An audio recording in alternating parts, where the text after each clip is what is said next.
कमरिया उतने नमरिया भेटाई हो ए डार्लिंग जितने हिले कमरिया उतने नमरिया भेटाई हो। खूबे 500 मिले खूबे 2000 उसे जइबू तो पाई हो ए डार्लिंग जितने हिली ए रानी जितने हिली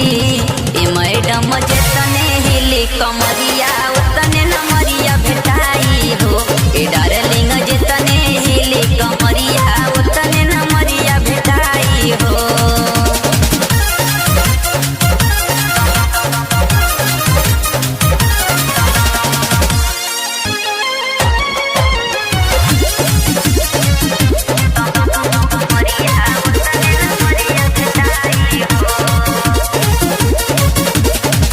नाचे खाती आइल बारू नाचाई करे जा देखे एगो पीस पीस आवाहे ने ले जा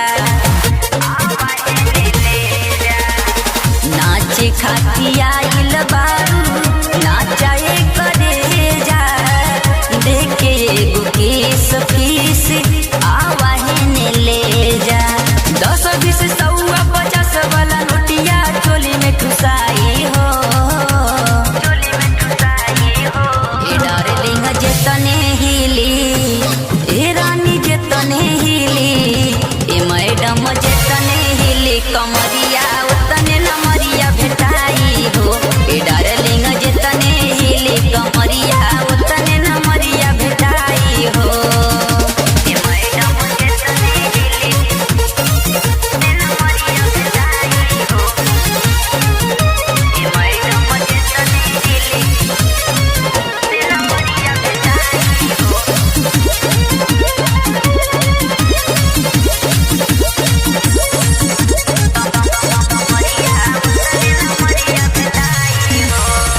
कौन हैया दीक्षित अंकित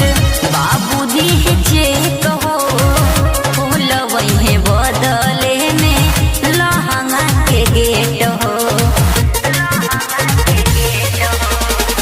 कौन हैया दीक्षित अंकित बाबू दी है चेक हो फूल वही बदले में लहंगा के गेट हो।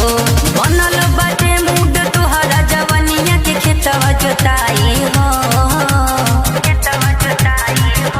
ए डार्लिंग जितने हिली ए रानी जितने हिली ए मैडम जितने हिली कमरिया उतने नमरिया भेटाई हो ए डार्लिंग जितने हिली कमरिया